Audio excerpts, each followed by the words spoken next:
नमस्कार दोस्तों, आप देख रहे हैं 4 PM महाराष्ट्र और मैं हूं मयूर परीख।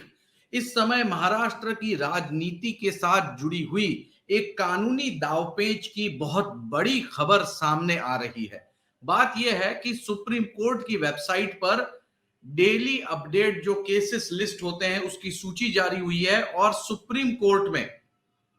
केस नंबर मतलब सीरियल नंबर 18 पे SLP स्पेशल लीव पिटीशन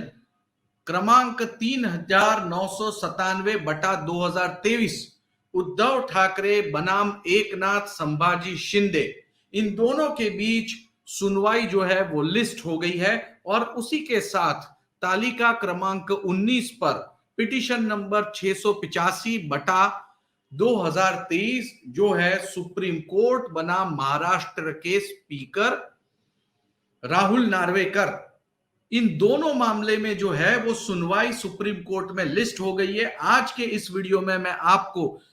इस सुप्रीम कोर्ट की बड़ी लड़ाई के बारे में अपडेट दूंगा और साथ ही मैं आपको यह बताऊंगा कि क्यों यह अहम है और ऐसा टाइमिंग क्या इंपॉर्टेंट है जब इस सुनवाई का महत्व बढ़ जाता है, हर एक सुनवाई के अंदर क्या है। लेकिन पहले मैं थोड़ी सी इंफॉर्मेशन इसमें जोड़ दूं। उद्धव ठाकरे की तरफ से अमित आनंद तिवारी ये एडवोकेट सुप्रीम कोर्ट में रिप्रेजेंट करेंगे और एकनाथ संभाजी शिंदे मुख्यमंत्री जो है उनकी तरफ से अमित शर्मा ये प्रेजेंट करेंगे। वहीं दूसरी ओर जो सुनील प्रभु की सुनवाई होगी उसमें निशांत पाटिल ये वकील हैं, लेकिन स्पीकर की तरफ से कोई वकील नहीं है। जाहिर सी बात है ये एडमिशन के लिए है, लिखा गया है कि ये पिटीशन दायर की जा रही है एडमिशन के लिए, यानी कि ये लिस्टिंग नहीं है, ये फ्रेश है। तो दोस्तों कुल मिलाकर सुप्रीम कोर्ट में 2 केसेस फाइल हुए हैं और 2 केसेस पर 18 सितंबर 2023 सोमवार के दिन अहम सुनवाई होने जा रही है। अब हम दोनों ही केस के बारे में बात करते हैं। सबसे पहला केस जो उद्धव ठाकरे बनाम एकनाथ शिंदे का है, इसमें चुनाव आयोग को लपेटे में लिया गया है। जी हां, इस केस के अंदर चुनाव आयोग पर यह टिप्पणी की गई है कि चुनाव आयोग भारतीय जनता पार्टी के इशारे पर काम कर रहा है और जिस तरह से एकनाथ शिंदे को चुनाव का सिंबल दिया गया है उसके ऊपर कड़ी आपत्ति जताते हुए उद्धव ठाकरे ने कहा है कि यह सिंबल जो एकनाथ शिंदे को दिया गया है वो वापस उन्हें सौंप देना चाहिए और ये पूरी की पूरी जो प्रोसीडिंग हुई, इस प्रोसीडिंग के दौरान चुनाव आयोग ने जो फैसला किया ये फैसला गलत है और इस फैसले के खिलाफ सुप्रीम कोर्ट को कुछ कदम उठाने चाहिए। दोस्तों ये केस का इस समय इंपॉर्टेंस बहुत ही ज्यादा बढ़ गया है और वो इसलिए बढ़ गया है क्योंकि बिल्कुल इसी तरह का एक केस 8 अक्टूबर को चुनाव आयोग में सुनवाई के लिए लिस्ट हो चुका है और वो केस यानी शरद पवार बनाम अजीत पवार का केस, मामला बिल्कुल सेम। हमने इसके ऊपर एक वीडियो बनाया है जो 4 PM महाराष्ट्र पर मौजूद है। उस केस के बारे में भी सारी डिटेल आपको उस वीडियो से मिल सकती है। इस वीडियो में हम आपको बता दें कि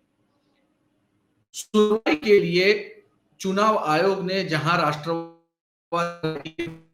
मन बनाया है और उसकी सुनवाई शुरू की है, बिल्कुल ऐसी ही सुनवाई शिवसेना के बारे में हुई थी में और ये सुनवाई जो थी वो चुनाव आयोग ने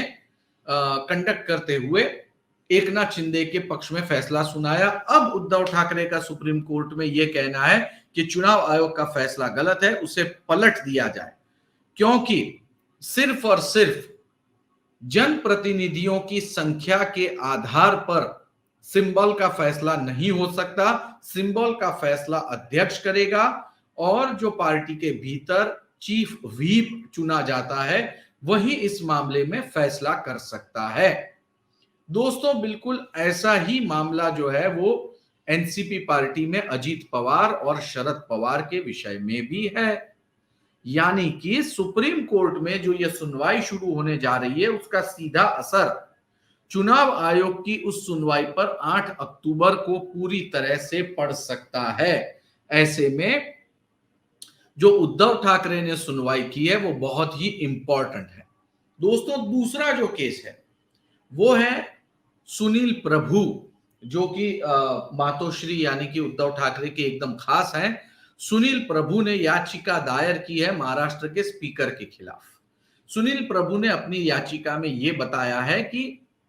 महाराष्ट्र के जो स्पीकर हैं राहुल नार्वेकर, उन्होंने जिस तरीके से लेट सुनवाई शुरू की है और उसमें भी तारीख पे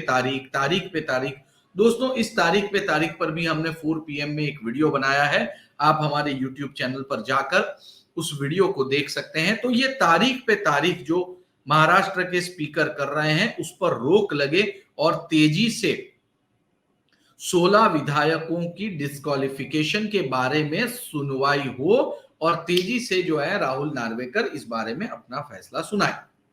लेकिन दोस्तों इस मामले में मुझे ऐसा लगता है, जिस तरह से मैंने अभी ये पिटीशन ओपन करके देखा, कि ये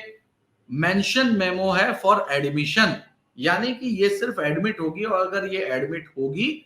तो फिर सबसे पहले नोटिस जारी होगा, नोटिस के बाद वक्त दिया जाएगा, राहुल नार्वेकर ये बताएंगे कि भैया सुनवाई शुरू हो चुकी है, अब सुनवाई शुरू हो रही है, आप कहें तो मैं सुनवाई रोक दूं। इस तरह से वहां पर कुछ समय लग सकता है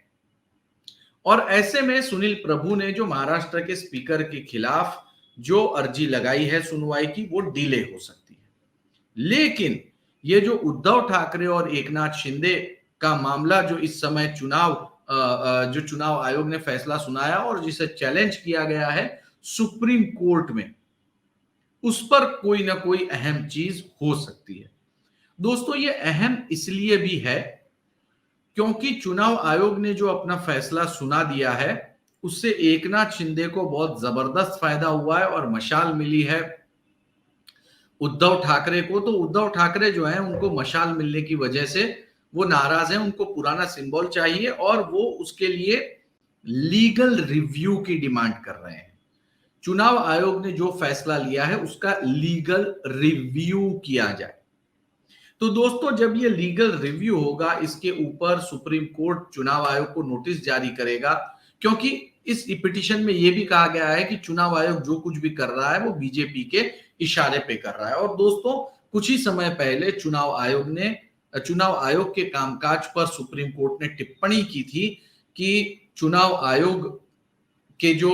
मुख्य निर्वाचन अधिकारी हैं उसकी योग्यता, पात्रता, सिलेक्शन, इसको लेकर भी बड़ा हंगामा हुआ था। अब उसके परिप्रेक्ष्य में ये चीज होने जा रही है और चुनाव आयोग का अगला कमिश्नर कौन बने, चीफ इलेक्शन कमिश्नर, इसको लेकर मोदी सरकार ने संसद में एक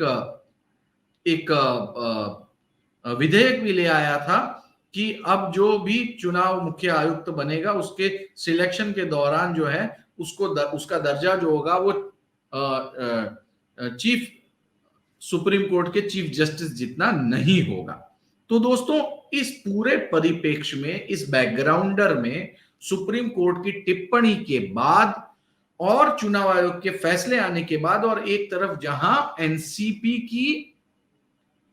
सुनवाई शुरू होने जा रही है, तब अहम मौके पर यह सुनवाई शुरू होने जा रही है और देखना बहुत ही दिलचस्प होगा इस पूरे मामले में कि आखिर चुनाव आयोग इस पूरे विषय में किस तरह का सुप्रीम कोर्ट इस मामले में किस तरह का रुख लेता है, जिसको लेकर चुनाव आयोग क्या एनसीपी के विषय में भी अपनी भूमिका बदलता है या नहीं। दोस्तों इस पूरे केस के विषय में हर मामले की जानकारी जो है वो हम आप तक 4 PM महाराष्ट्र के माध्यम से पहुंचाएंगे। चैनल को सब्सक्राइब कीजिए, वीडियो पसंद आया हो तो लाइक, शेयर और कमेंट करना ना भूलें। वीडियो अंत तक देखने के लिए बहुत बहुत धन्यवाद।